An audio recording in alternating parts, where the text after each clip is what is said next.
starting with the gracious name of Allah, the most merciful and beneficent. Dear viewers, welcome to Learning English Made Easy by Ali Arshad. Today we are going to start the Anglo-Norman period or Middle English period. It starts from 1100 and ends at 1500. Introduction. Anglo-Norman period comes after the Anglo-Saxon period. Middle English period is divided into three parts. Number 1, Anglo-Norman. Number 2, the age of Chaucer. And number 3, that comes after the age of Chaucer, is entirely the Middle English period. Anglo-Norman period हमारे पास start होता है 1100 से और and होता है 1500 में. ये directly Anglo Saxon period के बाद स्टार्ट होता है. ऑफिशियली हम इसे लिखते हैं 1066 से स्टार्ट होता है और 1500 में एंड होता है. 1066 में आगे मैं डिटेल बताऊंगा, बैटल ऑफ हेस्टिंग से ये स्टार्ट होता है. तो इसके 3 फेजेस हैं. पहले में एंग्लो नॉर्मन, दूसरे में एज ऑफ चॉसर, क्योंकि चॉसर भी इसी जमाने में गुजरा था. एंड देन जो 1400 से 1500 का पीरियड है उसे टोटली हम मिडल इंग्लिश पीरियड कहते हैं. The Anglo-Norman period was started after the Battle of Hastings in 1066. William I, the Norman king, defeated King Harold and occupied Britain. Before the Norman conquest, there was not any symbol of the French language, but the Normans brought with them French culture and language. अब Normans थे कौन? France के अंदर एक इलाका है Normandy, वहां के रहने वाले ये लोग थे, नॉर्मन कबीला था. इन्होंने 1066 में 1066 में बर्तानिया पे हमला किया, एंग्लो सैक्सन कबीले पे हमला किया और किंग विलियम वन जो था फ्रांस का, उसने किंग हेराल्ड को शिकस्त देकर बर्तानिया पर कब्जा कर लिया. अब जब कोई भी मुल्क किसी दूसरे मुल्क पे, कोई कबीला दूसरे कबीले पे हमला करता है तो उसके मुख्तलिफ मकासद होते हैं. फॉर एग्जाम्पल, वो अपनी सुपरमेसी बरकरार रखना चाहता है, या वो अपना कल्चर इंट्रोड्यूस करवाना चाहता है, अपनी लैंग्वेज इंट्रोड्यूस करवाना चाहता है, या फिर अपना मजहब इंट्रोड्यूस करवाना चाहता है. तो सेम यहाँ पर भी फ्रेंच जो थे उन्होंने अपना कल्चर और लैंग्वेज इंट्रोड्यूस करवानी थी ब्रिटेन में. तो उन्होंने इसलिए एंग्लो सैक्सन पे हमला किया और यहाँ पे आके उन्होंने अपना रूल कायम कर लिया. उनसे पहले इंग्लैंड के अंदर फ्रेंच कल्चर बिल्कुल भी नहीं था. इन्होंने आके फ्रेंच कल्चर एंड लैंग्वेज को इंट्रोड्यूस करवाया.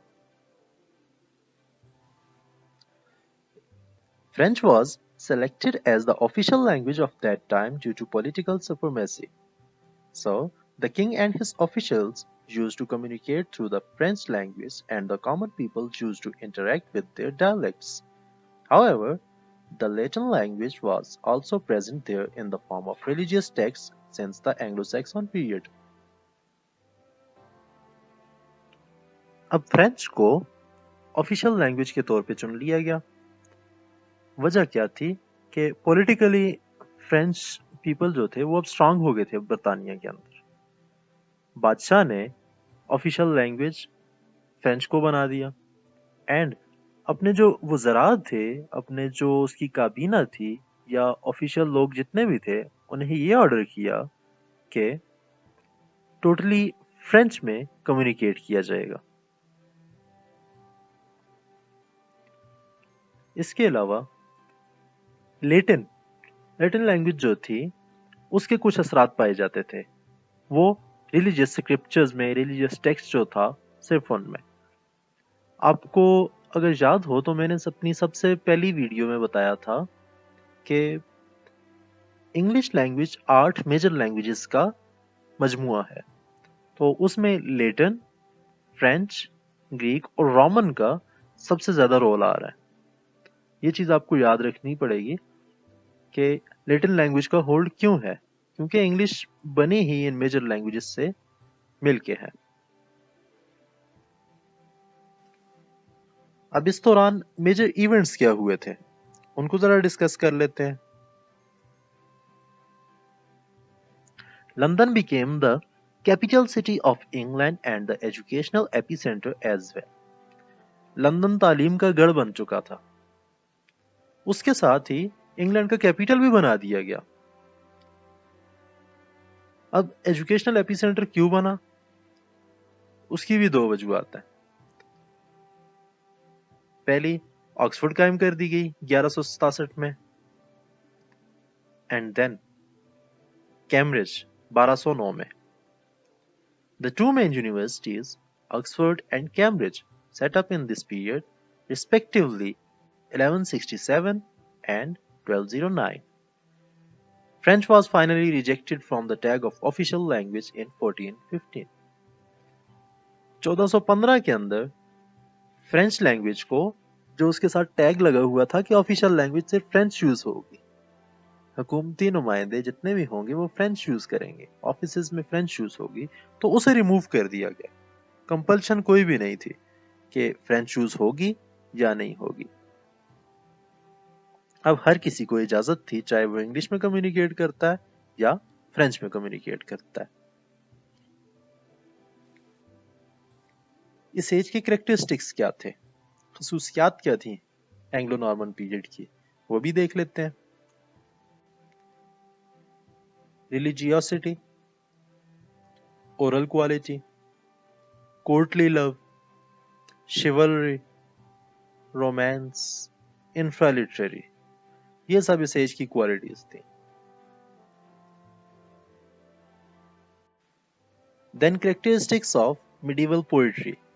चूंकि मिडिवल एज जो थी हमारे पास, मिडल पीरियड जो था, मिडल इंग्लिश पीरियड, इसमें ज्यादातर पोइट्री लिखी गई है। प्रोज का इतना वर्क हमारे पास नहीं था, आगे भी मैं इसे डिस्कस करूंगा। लेकिन जो पोइट्री थी वो किस किस्म की थी? अव्वल हाईली डायडेक्टिक, सबक आमोज थी, लाजमी कोई ना कोई सबक हुआ करता था इसकी पोइट्री में। देन रिफ्लेक्टिव और मेडिटेटिव, गौर फिक्र करने वाली, गौर फिक्र का एलिमेंट लाजमी मौजूद हुआ करता था पोइट्री में। देन रिलीजियस इन नेचर, मजहबी हुआ करती थी।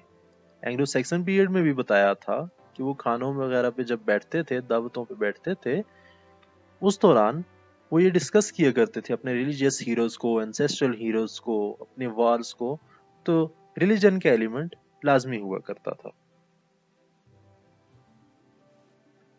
अब important figures of Anglo Norman period को देख लेते हैं।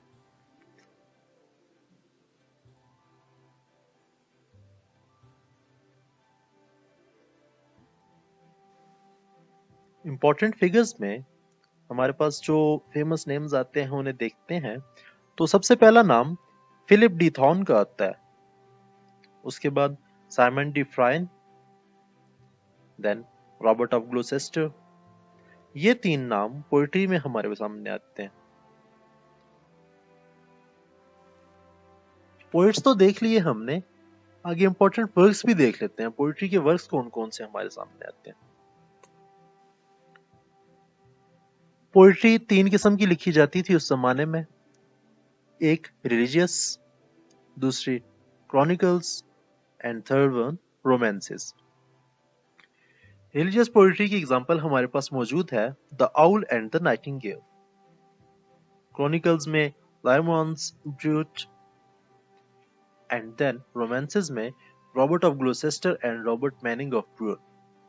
इनके नाम हमारे पास बहुत फेमस हैं। अब उस वक्त की प्रोज को लेते हैं, तो प्रोज में हमारे पास इतना खास काम कोई भी नहीं है, लेकिन फिर भी कुछ थोड़ा बहुत हमारे पास वर्क आ जाता है, जिसे हम देखते हैं। There were no such important texts in the form of prose except the Ancient Revel and the Azenbite of Inwit. ये दो वर्क्स हमारे पास बहुत फेमस हैं, The Ancient Revel and the Azenbite of Inwit. अब एंग्लो नॉर्मन पोइट्री जो हमने ऊपर देखी थी, एट द एंड उसका एनालिसिस कर लेते हैं। चूंकि प्रोज हमारे पास इतनी है ही नहीं, इसलिए मैंने उसे पहले डाल दिया ताकि आपके जहन से ये निकल जाए کہ اس کی بھی ہم نے فیچرز یا کوالٹیز ڈسکس کرنی ہے کیسی تھی یا نہیں. لیکن پوئٹری ہمارے پاس چونکہ زیادہ ہے اس زمانے کی تو دیکھنی ہے کس طرح لوگ لکھتے تھے. نمبر 1 نان الیٹریٹو. الیٹریشن اس میں نہیں ہوا کرتی تھی, الیٹریٹو ورڈز پہ فوکس نہیں کیا جاتا تھا. Then without rhyme and metre. Metre اور رائم کا بالکل خاص خیال نہیں رکھا جاتا تھا, اس وقت رولز تھے ہی نہیں, بیسک وجہ یہ بھی ہے. Then having religious subject matter. Subject matter جو ہوا کرتا تھا وہ مذہبی ہوا کرتا تھا, ریلیجیس ہوا کرتا تھا. یہ ہو گیا آپ کا آج کا لیکچر. اب مین پوائنٹس کو شارٹلی ڈسکس کر لیتے ہیں. اینگلو نارمنز نارمینڈی فرانس سے آئے تھے, برطانیہ پہ قبضہ کیا, 1066 میں بیٹل آف ہیسٹنگز لڑی, وہاں پہ کنگ ہیرالڈ کو ولیم ون نے شکست دے دی. دین فرینچ کلچر اور لٹریچر انٹروڈیوس ہو گیا. فرینچ کلچر اور لٹریچر جب انٹروڈیوس ہوتا ہے تو 1167 تک ایون 1209 تک فرینچ ڈومیننسی رہتی ہے. اس کے بعد جب آکسفورڈ اور کیمبرج بن جاتی ہیں تو لندن ایپی سینٹر بن جاتا ہے ایجوکیشن کا اور کیپیٹل بنا دیا جاتا ہے. پھر آہستہ آہستہ انگلینڈ کا اپنا ہولڈ آ جاتا ہے. اس کے بعد 1415 میں ہم نے بات کی کہ فرینچ لینگویج کو بالکل ریجیکٹ کر دیا جاتا ہے آفیشیل لینگویج کے طور پہ. دین ہم نے ڈسکس کیے اس ایج کے characteristics, romances, oral qualities, religious subject matter etcetera. Then ہم نے اس ایج کی پوئٹری کی کوالٹیز کو ڈسکس کیا, didactic, meditative, religious.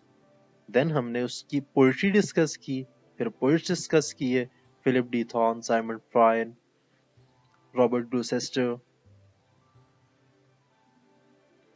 And then ہم نے آخر میں آ کے پروز کو دیکھ لیا, اور پروز کے بعد ہم نے پوئٹری کی کوالٹیز دیکھ لی. That was the whole video. I hope کہ آپ کو سمجھ آ گئی ہوگی. انشاءاللہ ملاقات ہوتی ہے نیکسٹ ویڈیو میں. Thank you so much. اللہ حافظ. If you want to ask any question about the topic, you can contact on these numbers.